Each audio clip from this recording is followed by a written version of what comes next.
So what do?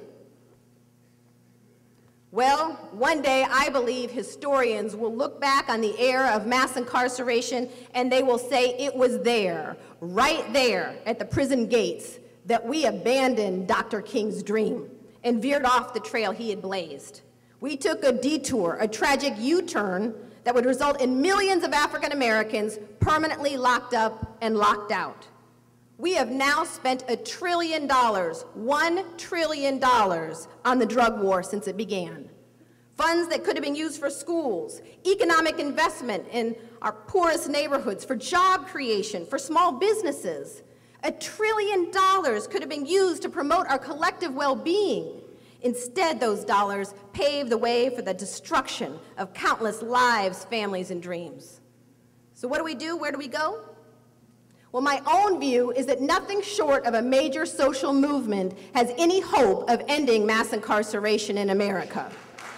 Now, if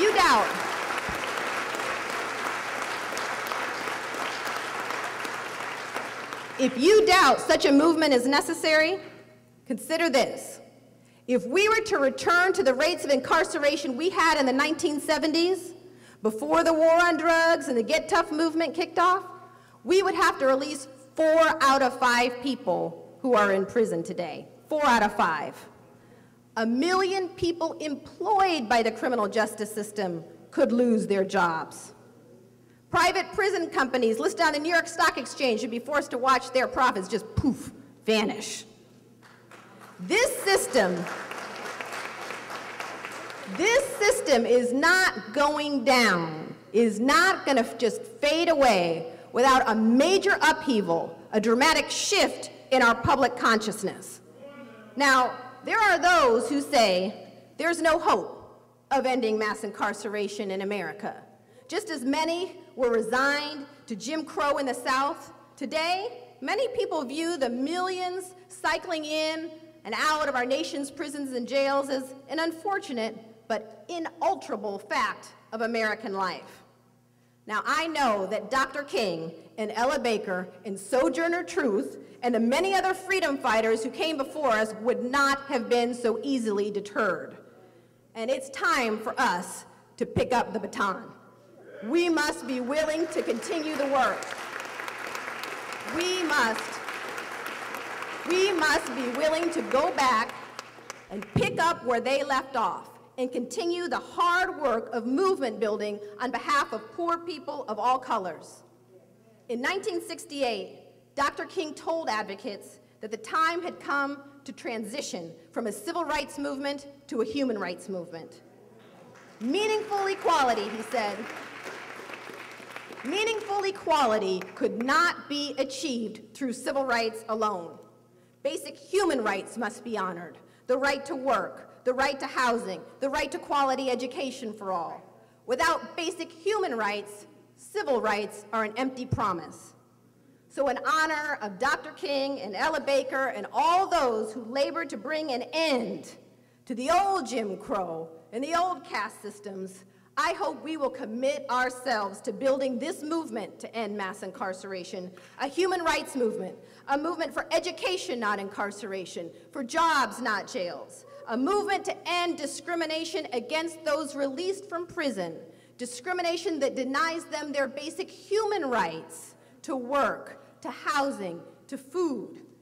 What must we do to build this movement that has been living in the hearts and souls of our people for so long? That's a question I'm often asked. Well, first, we've got to start telling the truth, the whole truth. It's an unpopular truth. It's America's most inconvenient truth, but is the truth nonetheless. We've got to be willing to break the silence. We've got to admit out loud that we as a nation have managed to rebirth a caste system in America.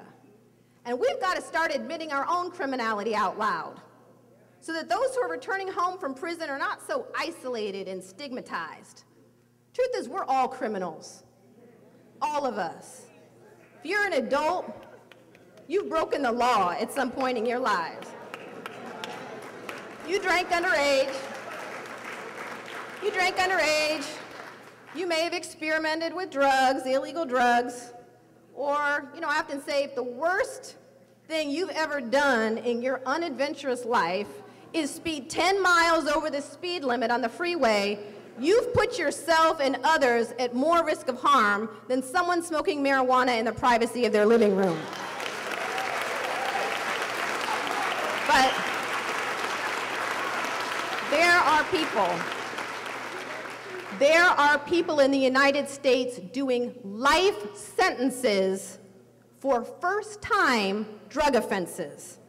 The United States Supreme Court, in a case called Harlan versus Michigan, ruled that it is not unconstitutional, it does not violate the Eighth Amendment ban on cruel and unusual punishment to impose life imprisonment on a first-time drug offense, even though such a thing is virtually unheard of anywhere else in the world. So we've got to start ending this us versus them, that we're going to help those criminals who aren't us. All of us are sinners. All of us have made mistakes. All of us are criminals. And the question is, are we willing to still love one another despite our failings and our mistakes? Now, I want to be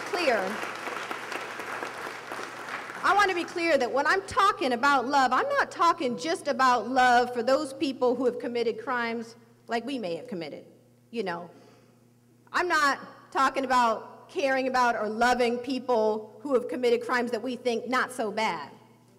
I'm talking about the kind of care and love that keeps on loving no matter who you are or what you have done. It's that kind of love that is needed to build this movement. Because we've got to build an underground railroad. We've got to build an underground railroad for people returning home from prison, helping to save people one by one, helping them find food and shelter and work. But just like during the days of slavery, it wasn't enough to build an underground railroad. You had to work for abolition. Today, it's not enough to help folks one by one. We've got to work to end this system of mass incarceration. All of it. A human rights movement has to be born, one that takes seriously the basic humanity and dignity of all people. Yes, all people. This movement must be multiracial, multi-ethnic, and include poor and working class whites, a group that's consistently pit against poor folks of color, triggering the rise of successive new systems of control. This punitive impulse that swept the nation had its roots in racial anxiety, fear, and resentment. It was born with black folks in mind. But people of all colors are suffering and have been harmed by this war. So if we're going to succeed in bringing this system to an end, we've got to map the linkages between the suffering of African Americans in the drug war to the experiences of immigrants that are now being housed in cages. We are going to have to map and connect the dots between all the forms of discrimination and suffering as a result of the indifference we have to the others in this nation. But before this movement can get underway, a great awakening is required. We've got to awaken from our colorblind slumber to the realities of race in America. And we've got to embrace those labeled criminals, not necessarily all their behavior, but them, their humanness. For it has been the refusal and failure to recognize the basic dignity and humanity of all people that has formed the sturdy foundation for every caste system that has ever existed in the United States or anywhere else in the world. It's our task, I firmly believe, to end not just mass incarceration, but to end this history and cycle of caste in America. Thank you so much for having me.